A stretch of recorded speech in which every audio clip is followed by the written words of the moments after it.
안녕하세요. 오늘도 찾아주셔서 감사합니다. 오늘은 충청남도 서천에 거주 중인 황혜자 할머니가 보내주신 사연입니다.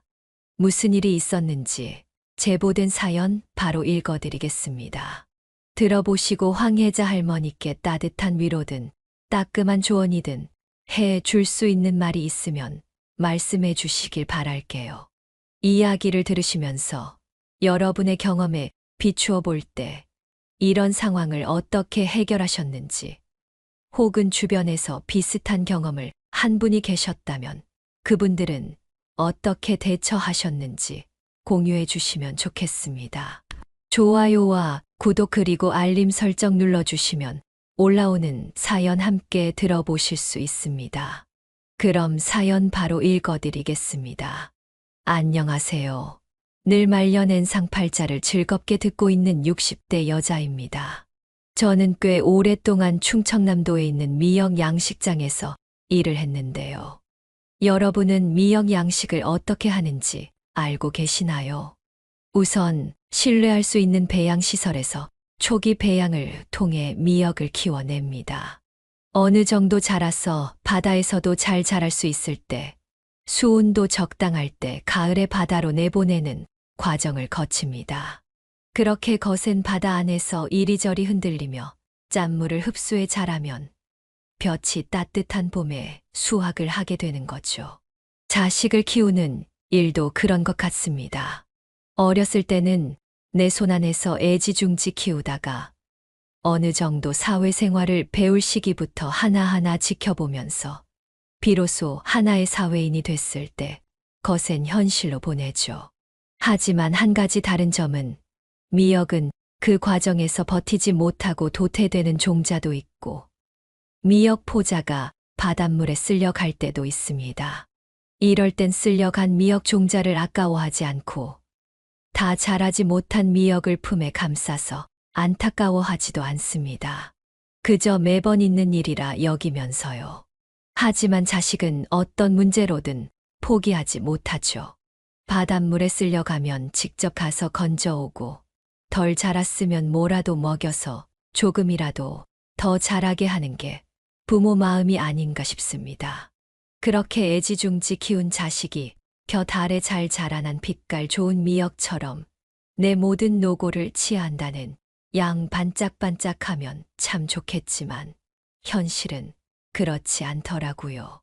몇십 년을 바라보며 살아도 내 손길, 내 희생을 당연하게 받아들이고 오히려 더 내놓으라고 빚쟁이처럼 구는 자식도 있기 마련이죠.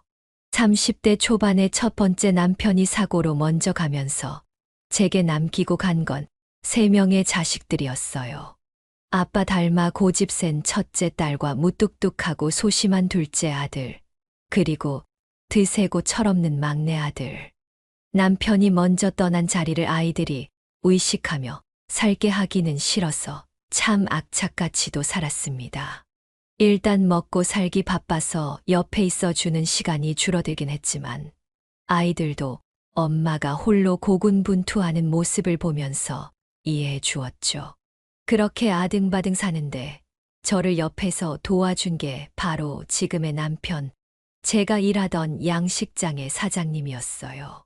남편은 혼자 일도 하고 3남매를 키우는 제가 안쓰러웠는지 이것저것 많이도 배려해주고 도와줬죠. 급하게 돈이 필요할 때 월급을 가불해 주기도 하고 어디서 얻었다는 걸 핑계로 애들과 먹으라며 반찬거리를 집으로 보내주기도 했어요. 처음엔 그저 그런 관심이 일하는 직원을 챙겨주는 거라고 생각했지만 남편은 그때부터 마음이 있었다고 하네요. 제게 딸린 가족을 쉽게 보고 건드린다고 생각해서 제가 기분 나빠할 수도 있으니까 조심스러웠다고요.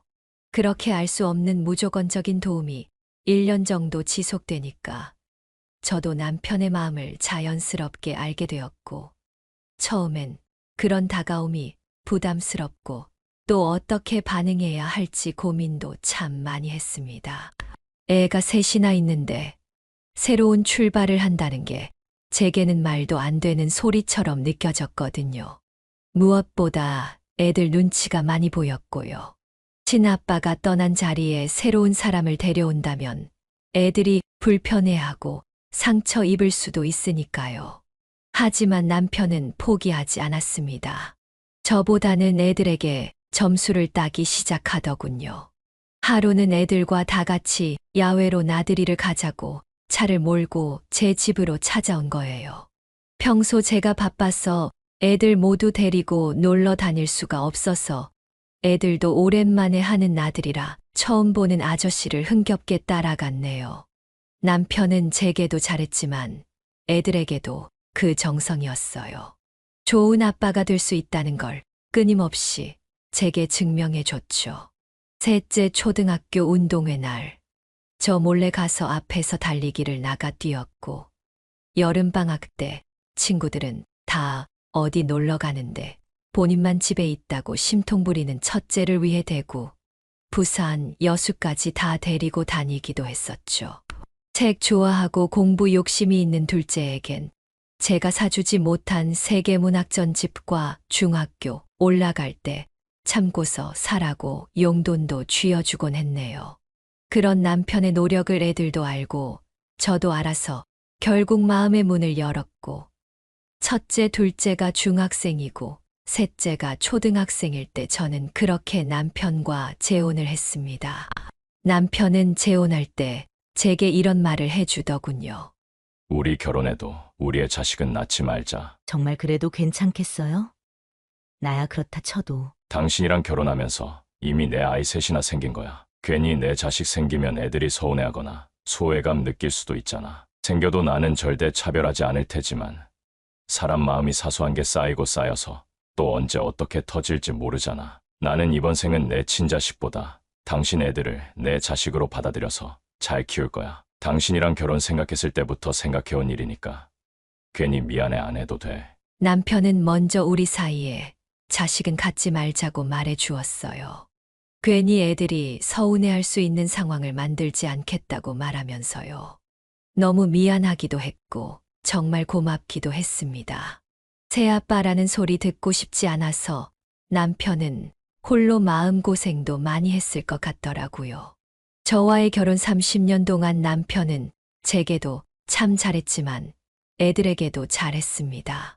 첫째가 결혼할 사람을 데려왔을 때는 기뻐하는 만큼 서운해하기도 했고 결혼 자금도 지원해 줬습니다. 첫째 딸 결혼이라고 어찌나 기대에 부풀어 있었는지 저도 남편도 사람이 좀 가벼워 보이는 사위가 마음에 차진 않았지만 남편은 딸의 선택이니까 믿어주자고 하더군요. 딸 결혼식장에 손자를 데리고 들어간다고 결혼식 몇 주 전부터 행진 연습도 했어요. 자식들 중에 제일 공부를 잘했던 둘째는 학생 때부터 매번 전교 상위권에 드는 성적을 유지했어요. 이런 둘째가 가고 싶어 하는 대학은 어디든 보내줄 거라고 남편이 호언장담했었죠. 그리고 둘째가 고3이 되던 해 남편은 둘째를 불러서 통장 하나를 내밀었어요. 아빠가 네 중학교 때부터 적금 들던 거야. 네가 대학 가면 주려고. 입학금이랑 등록금 내고 남으면 생활비로 좀 쓰면 될 거다. 대학 다니면서 알바해도 되지만 공부에 너무 지장 주면서까지 하지 말라고. 아빠가 다 준비해놨으니까 넌 아무 걱정하지 말고 남은 1년 편하게 하고 싶은 공부만 해. 알고 보니 남편은 둘째 아들이 중학교 졸업할 때부터 대학 등록금을 위해 적금을 따로 준비했던 거예요. 제일 공부에 큰 뜻이 있었으니까 돈 걱정 없이 하게 해주고 싶다고 말이죠. 내성적이고 좀처럼 속을 보여주지 않던 둘째지만 그날은 목이 매는 목소리로 감사하다고 하더군요.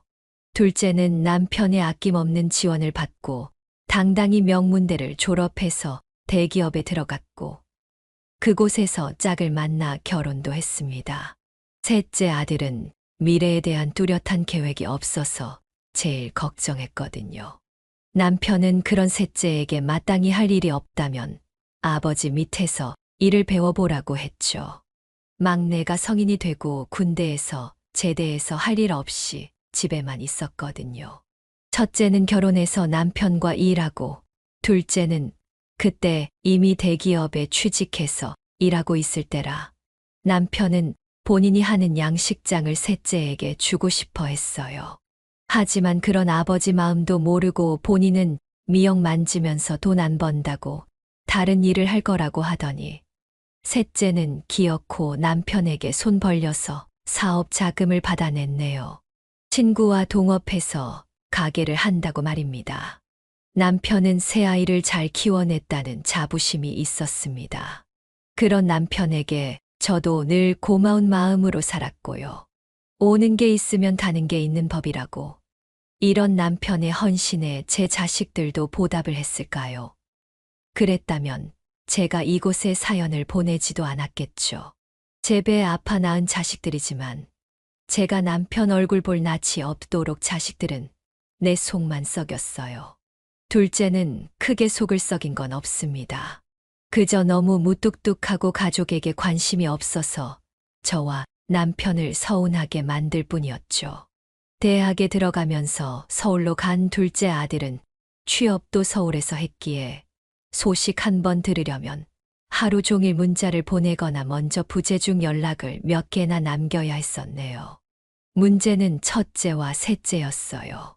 모두 결혼해서 집을 떠났지만 첫째는 보령으로 가고 셋째도 집에서 멀지 않은 곳으로 이사 갔거든요.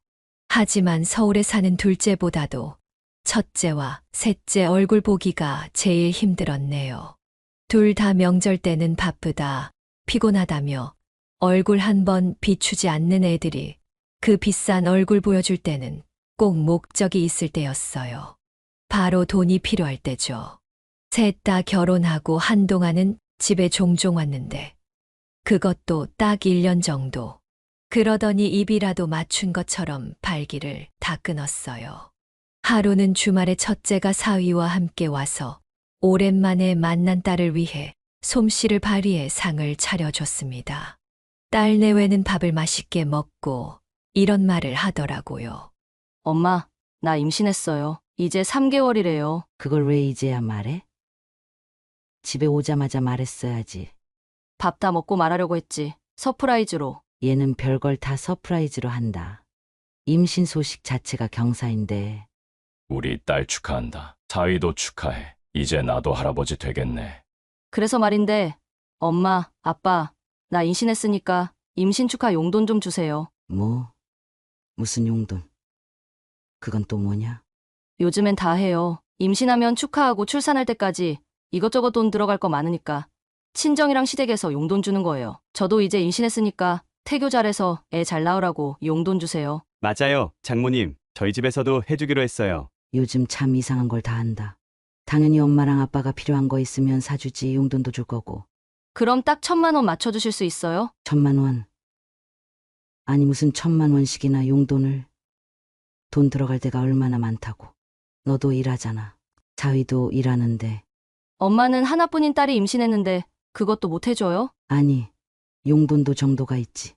엄마가 안 해준다는 게 아니잖아.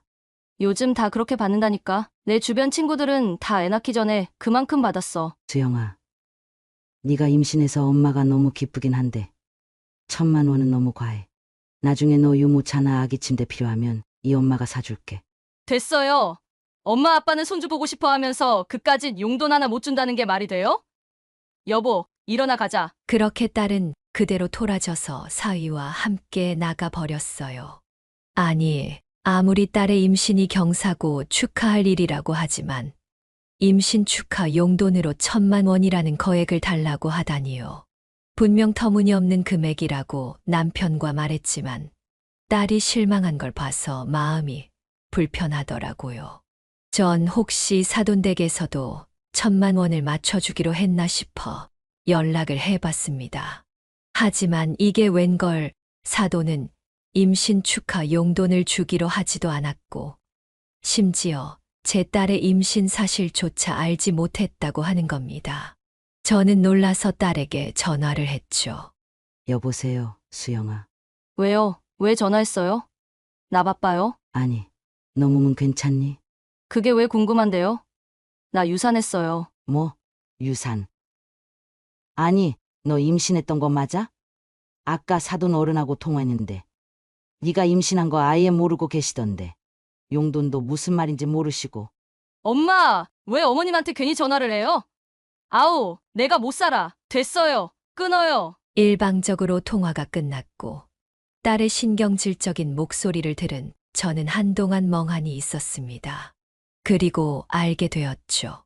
딸은 처음부터 임신을 하지 않았던 거고 그저 임신이라고 거짓말을 해서 저와 남편에게 1,000만 원을 뜯어가려고 했던 겁니다. 믿어지시나요? 사실 딸이 결혼하고 사위랑 애견용품 사업을 시작한다고 남편에게서 돈을 받아간 적이 있었거든요. 처음에는 도와줬지만 이후로 시도 때도 없이 나타나 사업 초기에 적자라고 온갖 소리를 해서 저와 남편은 이제는 단호하게 알아서 하라고 했습니다. 이렇게 저희가 철저히 막으니 딸은 임신이라는 거짓말까지 해가면서 돈을 받아가려고 한 거죠. 얼마나 기가 차고 화가 나던지 첫째뿐만 아니라 셋째도 만만치 않았어요. 첫째와 마찬가지로 처음엔 동업자와 식당을 한다고 사업 자금을 받아갔었거든요. 남편은 평생 뭔가 할 생각 없어 보이던 셋째가 그래도 뭔가 시작한다고 하니 줄 수 있는 한도에서 도와줬습니다. 셋째가 결혼한 후에 본인이 가정을 만들고 나니까 뭐라도 밥벌이 할 거리를 찾았다고 남편은 기뻐하기까지 했었네요. 남편의 돈을 가져가 물장사를 시작했다는 걸 알기 전까지는 말이죠. 아니, 그냥 술 장사가 아니라 술 따라주는 아가씨들이 있는 유흥주점이었어요. 남편은 나중에 이걸 알고 노발대발했습니다. 저도 돈까지 가져가면서 유흥업소를 차리다니 기가 막히고 창피해서 한바탕 난리를 쳤네요. 네가 식당이 아니라 술 팔고 사람 받는 이런 곳이냐고?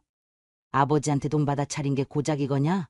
엄마, 뭘 모르면 좀 가만히 있어요. 그리고 사람 장사라니 누가 들으면 어쩌려고. 술 파는 것도 식당이라고 해도 틀린 말은 아니잖아요. 됐다. 더 이상 얘기하지 말자. 너한테 정말 실망이 이만저만이 아니다. 네가 떳떳하면 알아서 해라. 셋째는 그런 저와 남편의 말에 눈 하나 깜짝하지 않고 직업의 귀천이 어디 있냐. 돈만 잘 벌면 된다는 궤변을 늘어놨죠. 그 주점을 열고 나서 아내한테도 이혼당하고 이후엔 남편과 셋째 사이는 대면하면 험악해졌습니다. 물론 아예 얼굴을 안 본 건 아니었어요. 돈이 필요할 때면 오지 말라고 해도 찾아왔으니까요. 웬일로 명절에 집에 온다길래 돈 얘기할 거면 오지 말라고 했더니 그런 거 아니라고 소개시켜줄 사람이 있다고 하는 겁니다. 그러더니 데려온 건 허벅다리 반도 안 가린 미니스커트를 입은 셋째보다 적어도 10살은 더 어려 보이는 아가씨였죠. 예사롭지 않아 보이는 사람의 등장에 저와 남편 둘 다 당황했습니다. 그렇다고 내쫓거나 티를 낼 수도 없어서 일단 들어와서 식사하고 가라고 했죠. 그런 부모 마음을 아는지 모르는지 자리에 앉자마자 셋째는 폭탄 선언을 하더군요. 그렇습니다. 재혼하겠다고 데려온 여자는 다름 아닌 본인 술집에서 일하는 아가씨였어요. 남편은 그 말을 듣자마자 단박에 자리를 박차고 안방으로 들어갔어요. 그런 남편의 등 뒤로 셋째는 아버지가 반대해도 결혼할 거라고 소리를 질렀죠. 셋째가 정말 그 아가씨와 결혼을 했을까요? 아니요. 하지만 더한 짓으로 제 속을 다 뒤집어 놨습니다. 예전에는 집에 좀 오라고 해도 무시하던 애가 이 일로 한 3번은 더 찾아오더군요. 그때마다 다른 아가씨를 데려오면서 말이죠. 매번 다른 아가씨를 데려와 결혼한다고 했고 그 모습에 질린 제가 알아서 결혼하면 되지 왜 계속 데려오냐고 한 번 화를 냈습니다. 그랬더니 돈 달라고 하더군요. 결혼하려면 돈이 필요하다고. 믿어지시나요? 돈도 버는 놈이 심지어 재혼을 하면서 늙은 부모님께 손을 벌리다니 말이죠. 알아서 해라. 너 술 장사해서 돈 많이 번다며. 누나 결혼할 땐 다 해줬잖아. 너도 처음 결혼할 때 해줬잖아. 진짜 치사하다 치사해. 아들이 사랑하는 여자 생겨서 결혼하는데 뭐 하나 해주고 싶은 마음도 없어? 아버지, 할머니 돌아가시면서 받은 재산도 있잖아요. 돈이 없는 것도 아니면서 대체 왜 자식한테 투자를 안 하는 거예요? 정말 이해가 안 가네? 당장 셋째에게 욕을 한 바가지라도 해주고 싶었어요. 남편은 시어머니가 돌아가시면서 모든 재산을 받긴 했었어요. 위에 형제가 있었지만 모두 지병이나 사고로 죽었기 때문에 남편이 모두 물려받은 거죠. 물론 시어머니가 97세로 돌아가시기 직전까지 남편이 극진히 모시기도 했고요. 그런데 그런 재산을 마치 본인이 맡긴 돈처럼 취급하는데 정말 한대 쥐어받고 싶었습니다. 그런데 옆에서 묵묵히 있던 남편이 입을 열었죠.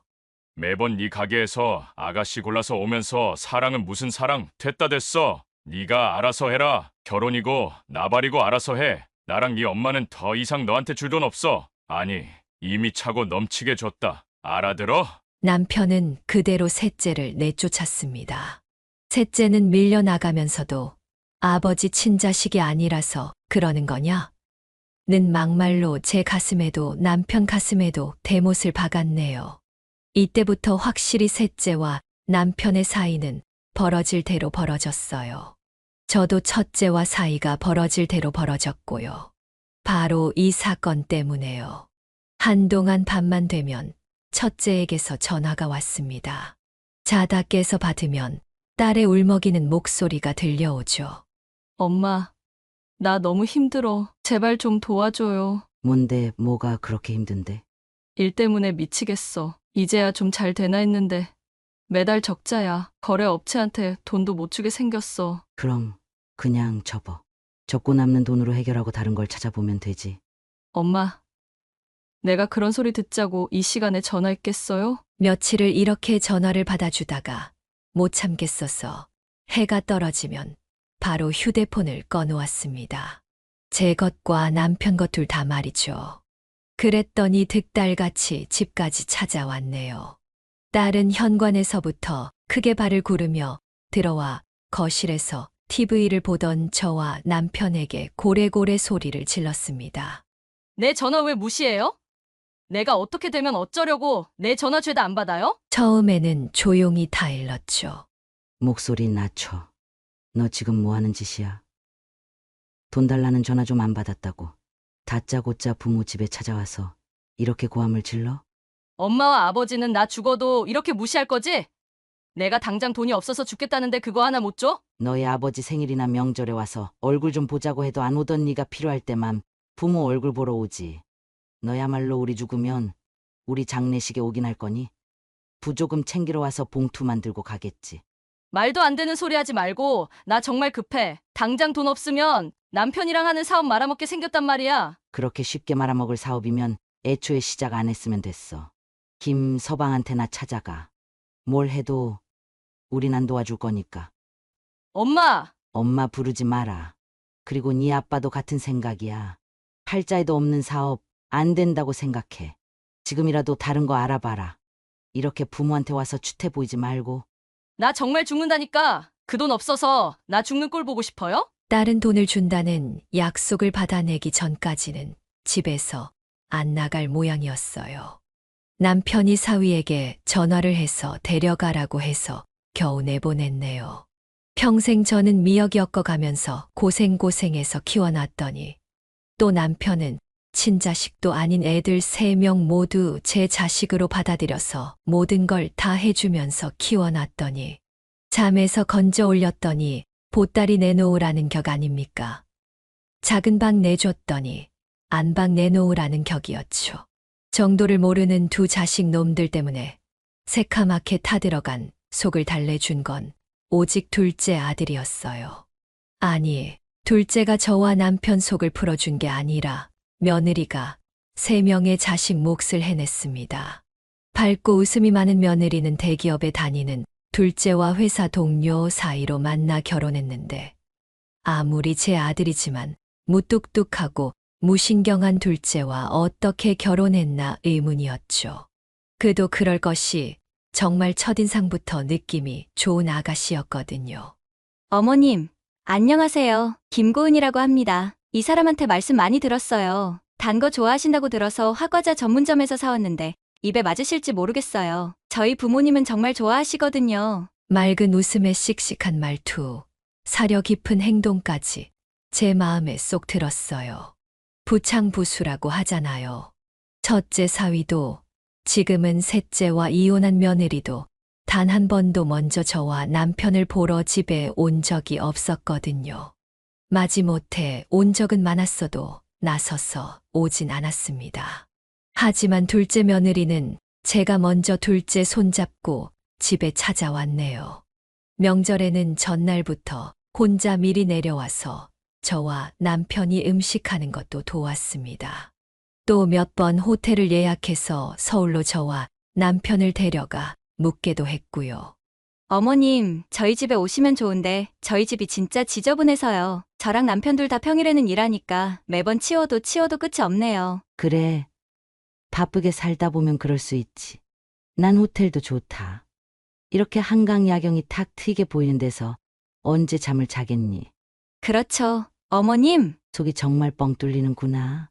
근데 성민이가 집안일을 잘 안 하니? 아니에요. 오히려 제가 더 게을러요. 그냥 둘 다 집에 있는 시간이 적어서 그래요. 매번 아침에 출근하고 저녁에 퇴근하면 아침에 출근했던 그대로니까요. 그럼 내가 가서 좀 도와줄까? 너희가 너무 바쁘면. 아니에요, 어머님. 그냥 사람 쓰거나 저희가 하면 되죠. 어머님이 서울까지 와서 청소를 하세요? 얼마나 귀한 손님이신데. 말도 어찌나 예쁘게 하는지 옆에서 단 한마디도 없는 둘째와는 다르게 이것저것 물어보고 대답하는 모습이 정말 예쁘게 보였습니다. 사위 사랑은 장모라는데 저는 반대로 며느리 사랑은 시어머니였죠. 저와 남편을 부모 대접해 주는 건 며느리뿐이었습니다. 매번 둘째도 함께 와서 있긴 했지만 그 말 없는 녀석 속이 어떤지 저는 알 수가 없었네요. 이제는 남의 집딸을 내 딸처럼 의지하면서 살아야 하나 했는데 그런 제 생각을 확실하게 하는 사건이 터지고 말았습니다. 양식장에 나가 있던 남편이 뇌출혈로 쓰러지고 만 거예요. 그날 현장에 나가지 않고 집에 있던 저는 다른 직원의 전화를 받고 급히 병원으로 달려갔네요. 평소 고혈압 약을 챙겨 먹던 남편이었는데 정말 마른 하늘의 날벼락이란 말이 딱 맞았죠. 정신없이 택시를 잡아 병원에 도착했고 보호자인 제가 도착하자마자 남편은 수술에 들어갔어요. 수술실 앞에 쪼그려 앉아 얼마나 무서웠는지 모릅니다. 먼저 간 첫 번째 남편도 이렇게 수술을 받다가 갔는데 혹시라도 같은 일이 또 일어날까 손이 덜덜 떨릴 지경이었지만 당장 누구라도 옆에 있어 줬으면 싶어서 자식들에게 전화를 걸어봤어요. 저도 모르게 먼저 제일 멀리 사는 둘째 아들에게 전화를 했네요. 어떡하니? 네 아버지가 지금 수술 중이야. 지금 응급실인데. 네, 아버지가 수술 중이라고요? 왜요? 무슨 일인데요? 일하다가 쓰러지셔서 뇌출혈이라고 하는데 정말 어떡하니? 너 지금 여기 올 수 있니? 일단 지금 수술 중이라는 거죠.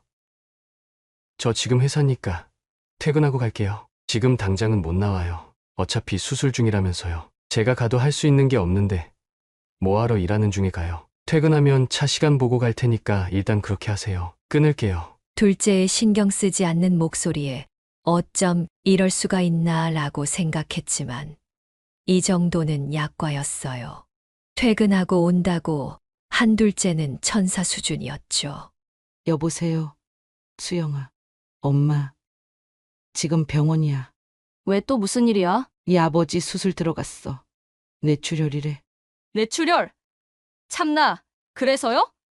내가 거길 왜 가요? 나 당장 죽는다고 해도 눈 하나 깜짝 안 하고 돈 안 준 사람. 내가 병원까지 찾아가야 돼요? 너 지금 그게 할 소리야? 그때 돈 한 번 안 빌려줬다고. 아버지가 생사를 오고 가는 것도 모른 척해? 아버지? 무슨 아버지야? 어느 아버지가 딸이 죽는다는데 돈도 안 꺼내놔요. 아니지, 어차피 내 친아버지도 아닌데요 뭐. 너 어떻게 아버지가 너한테 지금까지 어떻게 했는데? 어떻게 했는데요?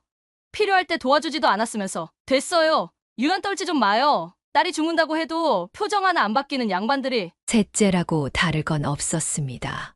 셋째가 아버지가 뇌출혈로 쓰러졌다는 얘기를 듣자마자 꺼낸 말은 이거였으니까요. 엄마, 아버지 보험은 들어놨어요? 생명보험 같은 거. 그거 받으면 나 모른 척하지 말아요. 우리 아버지니까 나도 권리 있어요. 알았죠? 성악설이 맞는 걸까요? 아니면 성선설이 맞는 걸까요? 전자라면 제 배 안에서 이런 듬수만도 못한 자식들이 나온 걸 보고, 후자라면 착하게 태어난 애들을 제가 교육을 잘 못 시켜서 이렇게 큰 건데요. 어차피 둘 다 제 탓이네요. 당장 병원으로 오겠다는 자식 하나 없었습니다. 와달라는 걸 모두 거절당한 제가 하염없이 텅 빈 얼굴로 병문만 바라볼 때 몇 시간이 지났을까요? 수술실 불은 오랫동안 꺼지지 않았어요. 이렇게 홀로 남편이 살지 죽을지 모르는 영겁의 시간과 싸울 때, 저 멀리 병원 복도에서 목소리가 들렸습니다.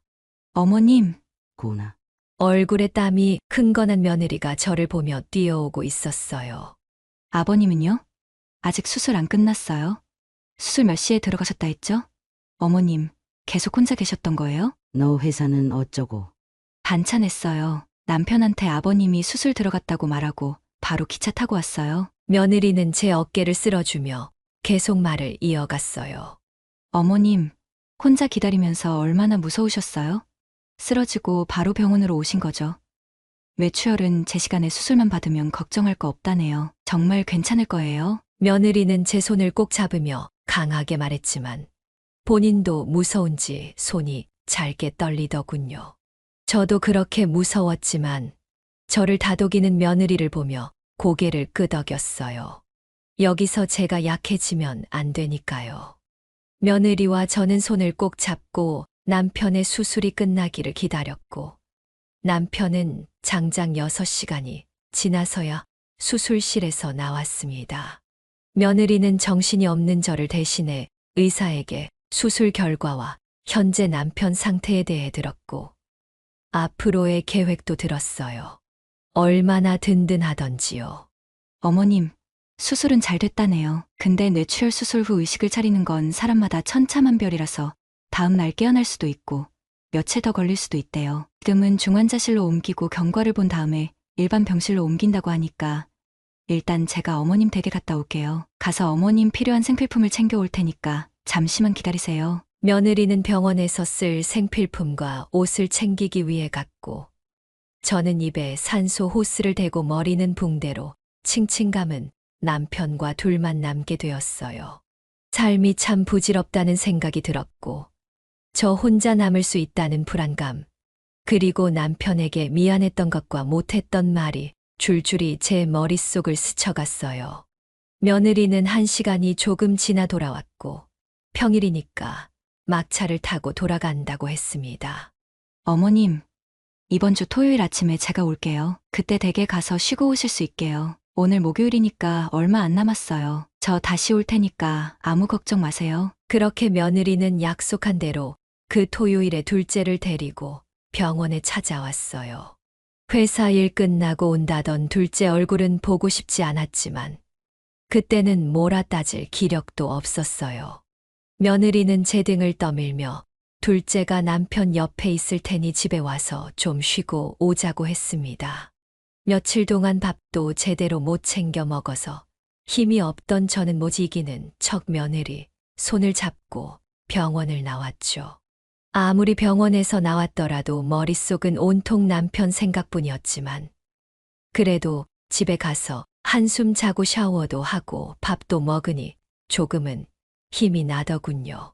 병원으로 되돌아갔을 때는 이미 저녁이었고 저와 며느리가 다시 중환자실로 간 사이 둘째는 그저 멍하니 아버지를 보고 있었죠. 남편 가까이에 앉은 며느리는 남편의 손을 주무르면서 말했습니다. 어머님, 뇌출혈 환자는 이렇게 손이나 발을 주물러서 자극을 주는 게 좋대요. 지금은 반사적인 반응만 있지만 이게 쌀이고 쌓여서 도움이 된다고 하더라고요. 의식이 돌아왔을 때 몸을 움직이기도 수월하다고 해요. 몸을 움직여 드리는 것도 좋고요. 둘째 내외는 주말이면 병원에 꼬박꼬박 왔습니다. 며느리 혼자서 오는 날이 더 많았지만요. 그리고 며느리가 간병인을 고용해서 일주일에 몇 번씩 보내주고 그 덕에 저는 집에 가서 조금 편하게 잘 수 있었죠. 며느리는 제가 가장 힘들 때 누구보다도 큰 힘이 됐습니다. 저는 밤낮 없이 병원에서 남편 곁을 지켰고 지문이 다 없어질 정도로 남편 손발을 주물러 주었어요. 수술하고 14일 정도 지났을 때 분명 가끔씩 눈도 뜨고 미세한 반응도 있었지만 그저 반응만 있을 뿐 완전히 의식이 회복된 건 아니었죠. 그 와중에 아버지가 뇌출혈로 수술했다는 걸 알고 있는 첫째와 셋째는 병원을 한 번 찾아오지도 않았습니다. 기대도 하지 않았어요. 그날부로 두 사람에게서 남편은 이미 죽은 사람이나 다름없었으니까요. 저는 다른 걱정이나 생각은 전부 뒤로 하고 남편의 회복에만 집중했어요. 남편에게 계속 말을 걸고 손도 계속 잡아주면서 말이죠. 그렇게 수술하고 한 달이 되기 전 드디어 남편이 눈을 뜨고 제 눈을 확실하게 바라보더군요. 그리고 제게 말을 걸었습니다. 마치 몇 년을 듣지 못했던 목소리 같았어요. 저는 기뻐할 틈도 없이 의사를 불렀고 의사는 남편 상태를 이리저리 확인했습니다. 일단 말을 할 수 있을 정도로 의식을 회복했으니 내일 CT 촬영을 하자고 했죠.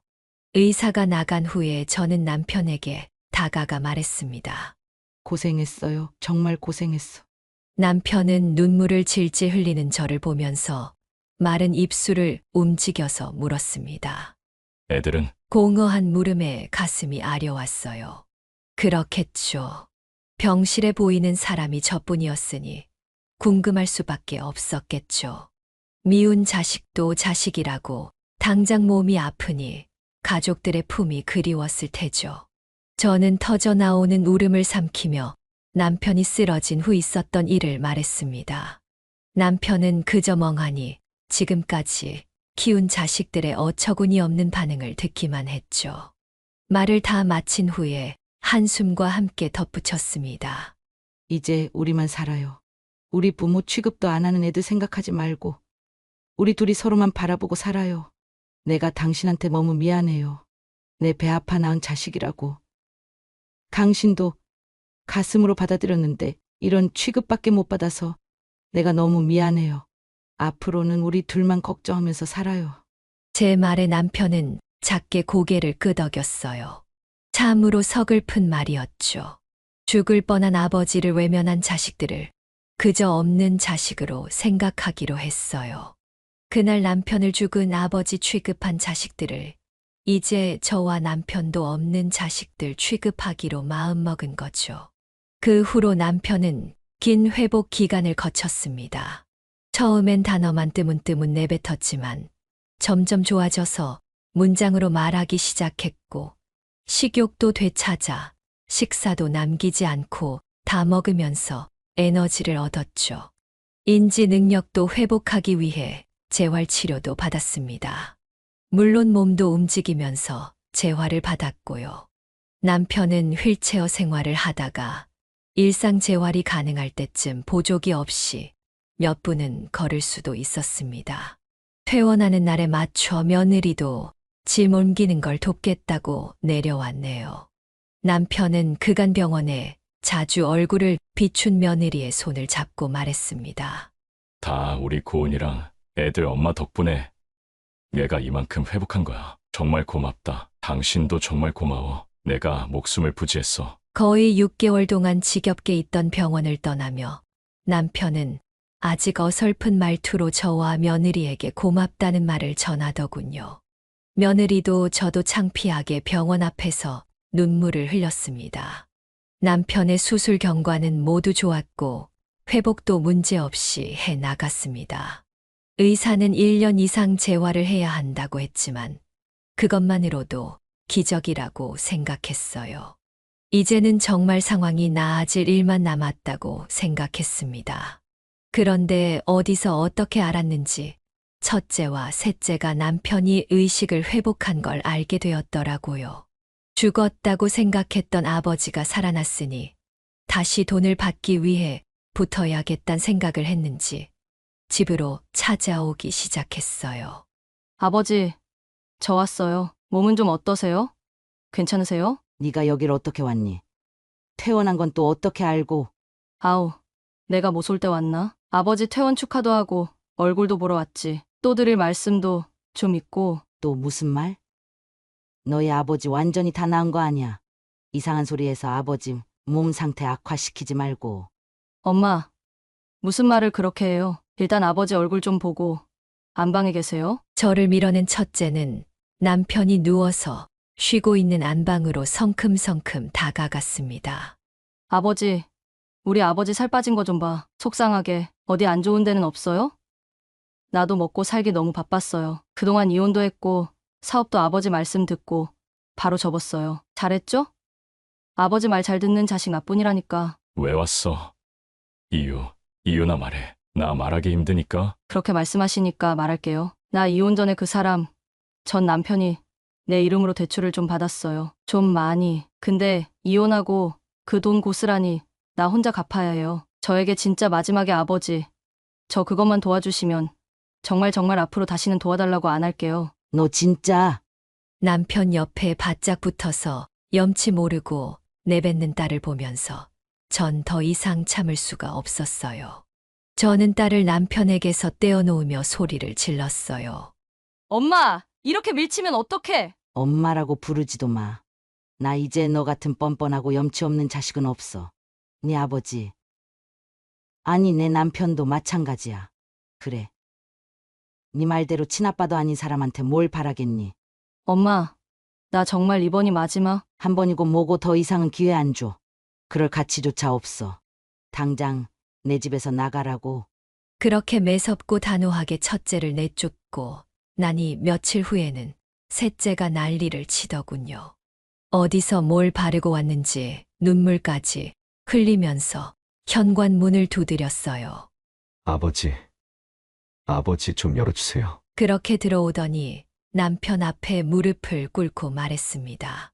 아버지, 병문안도 못 가서 정말 죄송해요. 제가 그 가게 일 때문에 너무 바빴어요. 같이 일하던 그 자식이 괜한 걸로 일을 크게 해서 고소한다고 난리였어요. 고소? 너 무슨 짓을 한 거야? 엄마, 그렇게 쳐다보지 마요. 나 나쁜 짓도 안 했어요. 오해예요. 오해. 아무튼 이제 저 왔으니까 걱정 마세요. 아버지 몸 때문에 걱정 많으셨죠? 몸이 이러니 양식장도 못 보실 거 아니에요. 속내가 눈에 다 보였습니다. 이제 와서도 남편의 양식장을 노리는 게 투명하게 보이더군요. 아버지, 저 이제 정말 정신 차렸어요. 아버지 말대로 주정 같은 건 못하죠. 아버지 말 듣고 제대로 정신 차렸으니까 이제 마음 푹 놓으세요. 예전에 말씀하신 것처럼 아버지 양식장에서 일할게요. 지금 아버지 자리도 비었으니까 제가 아버지 일까지 다 해낼 거예요. 그러니까 좀 봐주세요. 너한테 양식장 안 줘. 어디 팔아먹더라도 너한테는 절대 안 넘긴다. 엄마, 아버지 제 말 좀 듣고. 나도 네 아버지랑 마찬가지다. 너한테 안 맡기고 직원으로 쓸 거다. 너 좋아하는 물장사 실컷 하면서 살아. 아버지, 나 돌아갈 곳이 없어서 그래요. 그럼 그렇지. 지금 양식장 받으러 온 거 아니냐. 너 나가. 당장 나가라. 네 누나 나한테 어떻게 쫓겨났는지 몰라? 엄마, 아들이 지금 고소당하고 거리에 나앉을 수도 있는데 그렇게나 모질게 해요. 지금 누가 네 엄마야? 나 이제 너희들 엄마 안 한다. 다 필요 없어. 부모 피만 빨아먹는 자식 없는 게 더 나아. 나가. 당장 안 나가? 셋째는 절대로 안 나간다고 봐달라고 버티더군요. 결국 경찰을 불러서 겨우 내보냈네요. 끝까지 잘못한 게 없다던 놈에게 지금까지 준 돈도 못 받고 그냥 썩 꺼지라고 말했습니다. 그 후로 현관문 비밀번호도 바꾸고 전화번호도 바꾸고 첫째와 셋째 전화번호도 싹 다 차단했어요. 물론 몇 번 집으로 찾아왔지만 그때마다 상대도 하지 않고 경찰을 불렀어요. 제 앞에서 울며 회유해도 당장 죽겠다고 협박해도 절대로 마음을 바꾸지 않았습니다. 남편도 마찬가지였고요. 안 좋은 꼴 보고 상처 입기 전에 안 좋은 종자는 미역이건 사람이건 끊어내야 한다는 걸 긴 60여 년의 인생에서 배운 교훈으로 남았습니다. 둘째도 잘한 건 없지만 그의 아내 덕분에 부모와 인연을 이어가고 있습니다. 지금은 며느리와 둘째만 보며 살아가고 있습니다. 며느리는 늦게나마 잘했다고 말하더군요. 잊을만 하면 죽는 소리 하며 첫째와 셋째가 어떻게든 연락을 해오지만 제 마음은 변함이 없답니다. 그저 더 빨리 끊어내지 못한 게 아쉬울 따름이죠. 짐승도 키워준 은혜는 잊지 않는다고 하던데 제 속으로 짐승보다 못한 자식을 낳았다는 게 그저 한탄스러울 따름입니다. 짧디 짧은 인생에서 제게 중요한 것만 생각하면서 살아가려고 합니다. 지금은 남편이 후유증 없이 완전히 회복되는 것이고 그 후는 그 다음에 생각하려고요. 물론 제게 자식의 덕이 뭔지 알려준 며느리에게도 보답을 해야겠죠. 지난 주말에도 며느리가 왔었어요. 가면서 남편이 좀 더 오래 걸을 수 있게 되면 다 함께 제주도에 가자고 하더라고요. 자식 다 키우고 나서 보는 재미는 모두 며느리를 통해 알고 있습니다. 씁쓸하기도 하지만 자식 복은 없어도 며느리 복은 있다고 긍정적으로 생각해야겠죠. 세상을 살다 보니 제가 한 만큼 돌아오지 않을 때가 더 많은 것 같습니다. 그게 부모로서 자식에게 베푸는 덕이라고 할지라도요. 아니, 어쩌면 가장 한 만큼 보상받을 수 없는 게 부모라는 자리인 것 같네요. 물론 뭔가를 바라고 자식을 키운 게 전혀 아니지만 내가 한 만큼 마음으로라도 보답을 받고 싶은 게 사람의 마음이니까요. 저는 자식들에게 키워줘서 감사하다는 말 한 번 들은 적이 없습니다. 돌아오는 게 없더라도 외면해줘야겠죠. 그저 이런 일도 있고 저런 일도 있다고요. 아닌 일에는 빠르게 발 빼고 손 털면 그만입니다. 상처 입고 스트레스 받고 걱정하면 다 제 손해니까요. 이 세상의 모든 부모님들께 말씀드리고 싶습니다. 부모로서의 역할이 물론 중요하긴 하지만 부모에게 고마워할 줄 모르고 무조건적으로 받고 싶어 하는 내게 상처만 주는 자식은 멀리 하셔야 합니다. 그들은 여러분의 빚쟁이가 아닙니다. 여러분 모두 할 만큼 하셨으니 때가 되면 거센 바다로 돌려보내세요. 그리고 절대 뒤돌아보지 마시길 바랍니다. 그게 오히려 덜 자란 자식을 위한 길일지도 모르니까요. 제 긴 이야기를 들어주셔서 정말 감사합니다. 여러분이 있는 바다에는 그저 잔잔한 물결만 가득하길 바랍니다. 여기까지가 황혜자 할머니의 사연인데요. 여러분은 어떻게 들으셨나요? 이 사연은 황혜자 할머니가 보내주신 사연으로 사연자님의 입장에서 작성되어서 황혜자 할머니님께 유리하게 작성되었을 수도 있습니다. 같이 댓글로 의견 나누어 보았으면 합니다. 황혜자 할머니의 사연 영상이 주는 교훈이 유익하시다면 좋아요와 구독, 그리고 다른 지인에게 공유 부탁드리며 저는 그럼 다음 사연에서 뵙겠습니다.